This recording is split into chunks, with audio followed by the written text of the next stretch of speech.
সমাজে 8 শ্রেণীর নারীর জন্য সমাজে গজব আর আযাব আসে। বলেন কয় শ্রেণী? জোরে বলবেন কয় শ্রেণী? 1 নম্বরে যেই নারীরা ব্রু প্লাগ করে, বুখারী শরীফের 4886 নম্বর হাদিসে রাসূল বলেছেন, যেই নারী ব্রু প্লাগ করে ওই নারীর উপরে আল্লাহর লানত। 2 নম্বর, যেই নারীরা পুরুষের বেশভূষা ধারণ করে, 90% মুসলমানের দেশে জিন্সের প্যান্ট পরা গেঞ্জি পরা নারীরা ঘুরে, এমন নারী বাংলাদেশে নাই। 3 নম্বরে, যেই নারী সুগন্ধি ব্যবহার করে বাইরে চলে যায়, ঘরের ভিতরে স্বামীর বেডরুমে অথবা নিজের বেডরুমে সুগন্ধি ব্যবহার করতে দোষের কিছু নাই, কিন্তু নারী বাইরে যেতে পারবে না সুগন্ধি লাগায়া। 4 নম্বরে, যারা শরীরে উল্কি আঁকে, উল্কি বুঝেন তো, টেটু, বলেন কি টেটু আঁকে, তাদের উপরে আল্লাহর লানত। 5 নম্বরে, যারা আলগা চুল ব্যবহার করেন, পরচুলা যেটাকে বুখারীতে সহিহ হাদিসে ব্যাপারে আসছে। 6 নম্বরে, যেই নারী স্বামী রোজগারের উপরে সন্তুষ্ট থাকে না, তার উপরে আল্লাহর লানত, তার উপরে আল্লাহর লানত। 7 নম্বরে, মিথ্যা অপবাদ রটনাকারী নারী, যারা মানুষের উপরে মিথ্যা অপবাদ দেয়, স্বামীর উপরে মিথ্যা অপবাদ দেয়, তাদের উপরে আল্লাহর লানত। আর 8 নম্বরে, যেই নারীরা চুগলখড়ি করে, এই জায়গার কথা ওই জায়গায়, ওই জায়গার কথা এই জায়গায় লাগায়, যারা স্বামীর বাড়ির কথা বাপের বাড়িতে পাঠায়, বাপের বাড়ির কথা স্বামীর বাড়িতে পাঠায়, তাদের উপরে আল্লাহর লানত। কার কথা? স্বামীর বাড়িতে কিছু একটা গর্তে না গর্তে মোবাইল করে বাপের বাড়িতে ফাসার করে, এরকম আসেনি? ব্যাককল মহিলা। কারণ স্বামীর বাড়িটা তোমার সম্মানের জায়গা, স্বামীর বাড়িটা তোমার কি? একটা কথা বলি শুনে, স্বামী স্ত্রীর মধ্যে ঝগড়া হওয়াটা স্বাভাবিক, কিন্তু ঝগড়ার পরে মানুষের কাছে বিচার দেওয়া, ওই যে চাচার কাছে, ভাইয়ের কাছে, বাপের কাছে, দুলাভাইয়ের কাছে, বোনের কাছে, ফুফুদের কাছে, এই যে বিচারটা দিচ্ছেন, এতে করে আপনার সম্মান বাড়তেছে না কমতেছে? আরেকটা কথা বলি শুনুন, আপনার ঘরের ঝগড়া আরেকজন মিটাইতে পারবে না, আপনাকে মিটাইতে হবে। আপনার ঘরের ভিতরের ঝগড়া পৃথিবীর কোনো আদালত মিটাতে পারবে না, আপনাকে মিটাইতে হবে। সুতরাং মানুষ এখানে টাইনেন না, মানুষকে টানলে ফিতনা আরো বাড়বে, মানুষ এখান থেকে মজা নিতে পারবে, কিন্তু আপনার ঝগড়া সে থামাইতে পারবে না। কথা বলতে বুঝাইতে পারিনি? কথা ঘরেরটা কোথায় থাকবে? ঘরে থাকবে, এটা যেন বাইরে না যায়। আরেকটা কথা বলি, যারা বাপ আছেন, মেয়ে বিয়ে দিছেন তো এত আল্লাহ দেহেন না। মেয়ে বিয়ে দেওয়ার পরে মেয়েকে বলে দিবেন, 18 বছর 16 বছর তোমার দায়িত্ব পালন করছি আমি, তুমি আমার কাছে ছিলা, তোমার ভালো মন্দ যা আমি দেখছি, এখন তুমি কোথায় চলে গেছো? স্বামীর বাড়ি। কথা কর না কেন? কোন বাড়িতে? তুমি তোমার সংসার কিভাবে টিকাইবে এটা তোমার দায়িত্ব। তুমি কিভাবে তোমার স্বামীকে, তোমার শ্বশুরকে, তোমার শাশুড়িকে খুশি রাইখা তুমি তোমার সংসার সুন্দর রাখবা, এই দায়িত্ব আমি নিতে পারবো না, এই দায়িত্ব তোমার। তুমি যদি তোমার স্বামীর বাড়িতে নিজে কোনো ঝগড়া লাগাও, অথবা তুমি যদি গায়ে পড়ে এটা সেটা করো, এই দায়িত্ব আমি বাপ হিসাবে নিব না। এটা যদি বলতেন, আপনার মেয়ে সাংসারিক হইতো, সে কখনো সংসার ভেঙে দিত না। কিন্তু আমাদের সমাজে কিছু বাপ মা আছে, মাইয়ারে ফুসলায়, তুই আয়া পর, তোরে এচ্ছে ভালো বিয়ে দেবো, গোড়ার ডিম দিবেন। প্রথমে ভালো দিতে পারেন না, এখন আইনা ভালো বিয়ে দিতে পারবেন? আপনার মাথার মধ্যে ঢুকছে কি মিয়া? এই রকমের বাপ আমাদের সমাজে নাই তো? কোন সাহসে মেয়ের সংসার ভাঙতেছেন আপনি? হযরতে ফাতেমা রাদিয়াল্লাহু তাআলা আনহা, হযরতে আলী রাদিয়াল্লাহু তাআলা আনহুর মধ্যে মনোমালিন্য বোধহয় হইতো না। কথা কর না কেন? হইতো নি? রাসূলুল্লাহ আর আম্মা জান আয়েশার মধ্যে মনোমালিন্য হইতো। আপনারা ওয়াজ তো শুনেন, সব খবর রাখবেন। রাসূলের ঘরেও ঝামেলা হইতো, কিন্তু দেয়ালের বাইরে। আমি আরেক দিনে ওয়াজ করব, রাসূল সাল্লাল্লাহু আলাইহি ওয়াসাল্লামের সামনে আম্মা জান আয়েশা রাদিয়াল্লাহু তাআলা আনহা একটা পেয়ালাকে আছাড় মেরে ভেঙে টুকরো টুকরো করে দিয়েছে। রাসূল সাল্লাল্লাহু আলাইহি ওয়াসাল্লাম কিচ্ছু বলে নাই, মুস্কি হাসতেছে আর পেয়ালাগুলা উঠাচ্ছেন। যে পেয়ালা কি খুশিতে ভাঙছে নাকি? না, রাগ করে ভাঙছে, কিন্তু রাগটা বাইরে যায় নাই। রাসূল সাল্লাল্লাহু আলাইহি ওয়াসাল্লামের ঘরে একাধিক স্ত্রী ছিলেন, তাদের মধ্যে কথা মনোমালিন্য হইতো, কারণ দুইটা মানুষের মন একরকম হয় না, কিন্তু এটা দেয়ালের বাইরে কখনো যেত না। আর আমরা কিছু না হইতেই কিছু মহিলা আছে বাপের বাড়িতে ফোন একটা পাইছে তো সাথে সাথে ফোন করে দেয়, আর বাপ মাও এমন দৌড়ে যায়, তুই আয় পর, কোনো সমস্যা নেই, এক্ষণ চলে যায়। তা আপনি কি মেয়ের সংসার টিকানোর দায়িত্ব নিছেন না ভাঙ্গনের দায়িত্ব নিছেন? আবার কিছু পরিবার আছে অন্যের মেয়ের পান থেকে চুন খুললে সহ্য হয় না, কিন্তু নিজের মেয়ে হাজারটা ভুল করলেও কোনো সমস্যা। কথা জোরে কর না কেন, এ কথা সত্য নেই? প্রত্যেকটা পরিবারে এই মন মানসিকতা, মানে ছেলের বউর কোনো ভুল হইতো না, কিন্তু নিজের মেয়ের ভুল হইলে কোনো সমস্যা। আমার কলেজার ভাইয়েরা, আরেকটা গুরুত্বপূর্ণ কথা শোনেন। আজকে তো নারীদেরকে নিয়ে কথা বলতেছি। ইমাম গাজ্জালির নাম শুনছেন, রহমতুল্লাহ আলাইহির নাম শুনছেন তো? কথা কন না কেন? ইমাম গাজ্জালি রহমতুল্লাহ আলাইহি বলেছেন, সমাজের কিছু কিছু নারী আছে তাদের জিহ্বার মধ্যে 14টা মারাত্মক রোগ আছে, এটা ক্যান্সারের সাথে খারাপ। কোন কয়টা?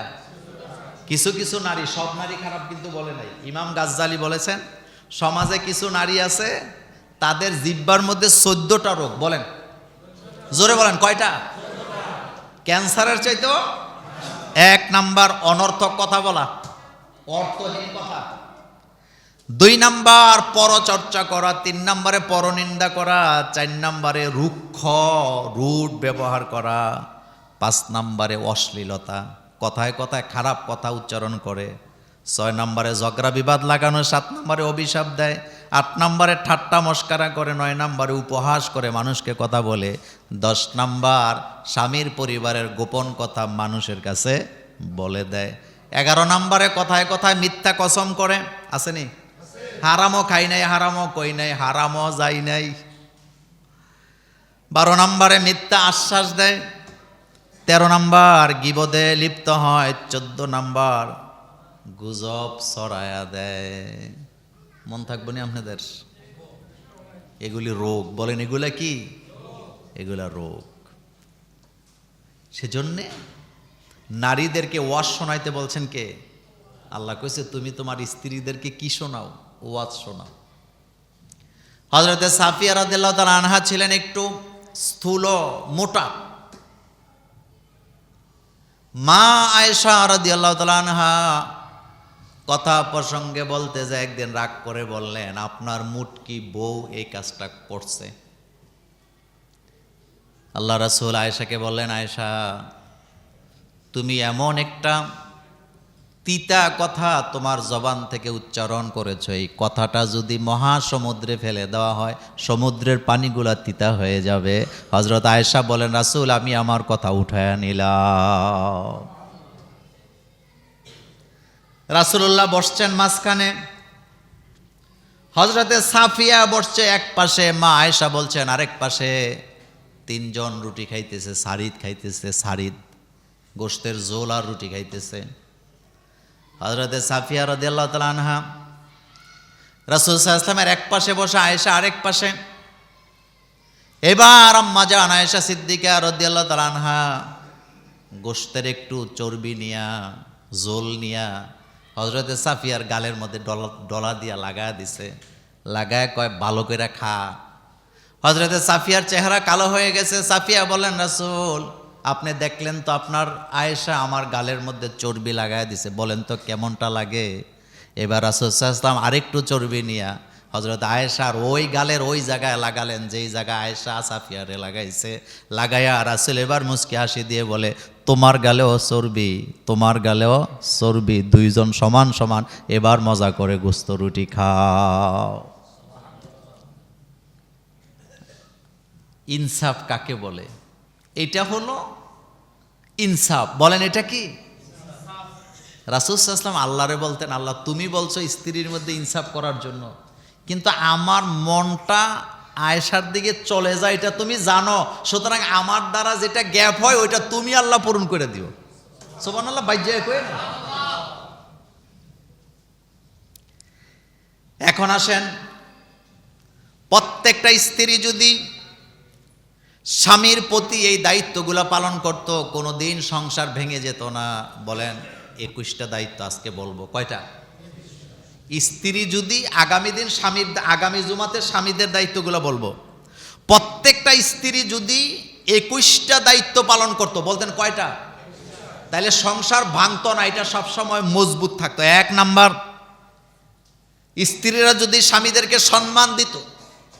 আপনার স্বামী হোক রিক্সাওয়ালা, আপনার কাছে এটা সুলতান সুলেমানের চেয়ে দামি।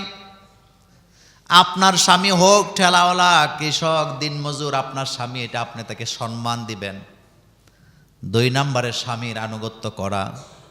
3 নম্বরে নিজের সতীত্বের হেফাজত করা। 4 নম্বরে স্বামীর সাথে সর্বদা হাসি খুশি কথা বলা। 5 নম্বরে স্বামীর ঘর পরিবারকে হেফাজত করা। 6 নম্বরে সন্তানদের দায়িত্ব পালন করা। 7 নম্বরে স্বামীর অনুমতি ব্যতীত কারো ঘরে না যাওয়া। 8 নম্বরে স্বামীর অনুমতি ব্যতীত নফল রোজাও রাখতে পারবে না। 9 নম্বরে স্বামীর জৈবিক চাহিদা পূরণ করা। 10 নম্বরে স্বামীর প্রতি সব সময় কৃতজ্ঞতা প্রকাশ করা। স্বামী যে তাকে খাওয়ায় পড়ায় এটার প্রশংসা করা। 11 নম্বরে স্বামীর অনুমতি ছাড়া তার সম্পদ খরচ না করা।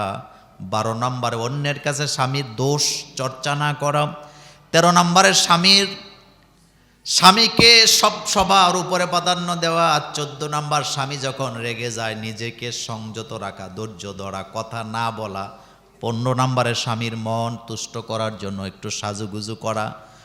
16 নম্বরে স্বামীর সামর্থ্যের বাইরে কোনো কিছু দাবি না করা। 17 নম্বরে স্বামীর সাথে জিদ না করা। 18 নম্বর স্বামীর নিকট আত্মীয়দের সাথে ভালো ব্যবহার করা। স্বামীর বাবা মা ভাই বোনের সাথে ভালো ব্যবহার করা। 19 নম্বর স্বামীর মৃত্যুর পর ইদ্যত পালন করা। 20 নম্বরে স্বামীর জন্য সবচাইতে বেশি বেশি করে দোয়া করা। আর সবচাইতে বড় ব্যাপার, স্বামী যখন বিপদে পড়ে যাবে সীসা ডালা প্রাচীরের মতো স্বামীর পাশে দাঁড়ায় থাকা। স্বামী অভাবে আছে, অনটনে আছে, ঋণগ্রস্ত আছে, ওই সময় যদি স্বামীকে সাপোর্ট দেয় ওই সংসারটা ভালো থাকবে না খারাপ থাকবে? একজন স্ত্রী বোঝা উচিত আমার স্বামীর সামর্থ্যটা কতটুকু আছে। এটা হলো প্রথম কথা। আমার স্বামীর সামর্থ্য নাই, কিন্তু তাকে যদি আমি মানসিক যন্ত্রণা দেই তাহলে তার অন্তর থেকে আমার জন্য বদ্দুয়া আসবে। আরেকটা কথা বলি শোনেন, একজন স্ত্রী যতক্ষণ পর্যন্ত তার স্বামীকে না হারায় ততক্ষণ পর্যন্ত সে স্বামীর মর্যাদা বুঝে না। মা বোনদেরকে বলতে চাই, এই পৃথিবীতে আপনার সম্মান নির্ভর করে আপনার স্বামীর উপরে। আপনার স্বামীর সম্মানের উপরে যতক্ষণ স্বামীটা আছে সবার কাছে সম্মান পাবেন। স্বামী মরে গেলে বুঝবেন সম্মান কারে করে।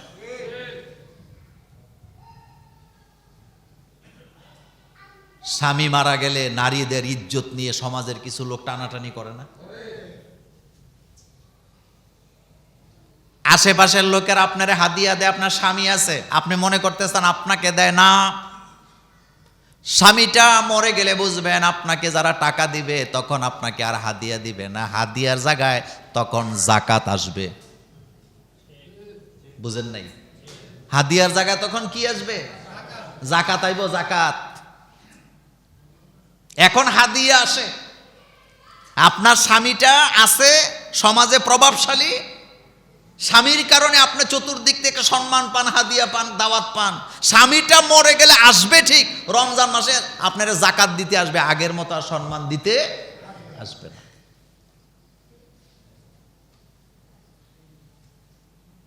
স্বামী হচ্ছে নারীর ইজ্জতের পাহারাদার। সুবহানাল্লাহ কর। এখন আসেন একটানে আরেকটা পয়েন্ট বলি। 7 প্রকার নারীর জন্য আল্লাহ জান্নাত বানায় রাখছে। সুবহানাল্লাহ বাজ্যে কয়েন। কয় প্রকার? 7 প্রকার নারীকে আল্লাহ জান্নাত দিবেন। 1 নাম্বার, যেই নারী নেক ও ভালো কাজে অংশ নেবে, আল্লাহর ইবাদত করবে, আল্লাহর হক আদায় করবে। 2 নম্বরে স্বামীর আনুগত্য যারা করে। 3 নম্বরে নিজের জীবন দিয়ে যেই নারী তার ইজ্জতের হেফাজত করে আল্লাহ তাকে জান্নাত দিবেন। 4 নম্বরে স্বামীর সম্পদের হেফাজত যারা করে, সন্তানের দায়িত্ব সঠিকভাবে পালন করে, ওই নারীকে আল্লাহ জান্নাত দিবে। সন্তানের দায়িত্ব পালন করে না, সন্তানের কোলেও নেয় না, কুত্তারে কোলে লইয়া ঘুরে, নিজের বাচ্চারে পোস্ট চেয়ারে ঠেলে, এমন নারী বর্তমানে বাংলাদেশেও।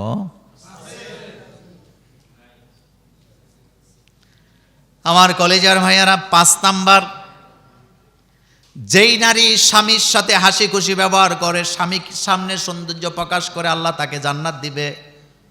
6 নাম্বার, স্বামী রাগ করলে যে কোনো প্রকারে হোক স্বামীকে খুশি করার চেষ্টা করে, ওই নারী জান্নাতি। আর 7 নাম্বার, স্বামী তার সঙ্গ চাইলে কোনোভাবেই তাতে বাধা দেয় না, দৌড়াইয়া স্বামীর কাছে যায়, আল্লাহর নবী বলেছেন ওই নারী জান্নাতি। কাজ করতেছে, স্বামী ডাকতেছে, আগে কাজ না আগে স্বামী? জোরে কর না কেন? তো এই রকমের পুরুষের উপরেও কি আছে? দায়িত্ব আছে। অনেক মহিলারা কব, হুজুর খালি নারীদেরই বললেন, পুরুষদের ব্যাপার আগামী জুমায়। তবে আজকে বলে দেই, পুরুষের দায়িত্ব বেশি না নারীদের দায়িত্ব বেশি? পুরুষের। জান্নাতে যাওয়া নারীদের জন্য সহজ না পুরুষের জন্য সহজ? নারীদের জন্য। যেই নারী 4টা কাজ করে আল্লাহ জান্নাত দিয়ে দিবে। সুবহানাল্লাহ। কয়টা কাজ? মাত্র 4টা। কিন্তু পুরুষের কাজের কোনো কি নাই, শেষ নাই।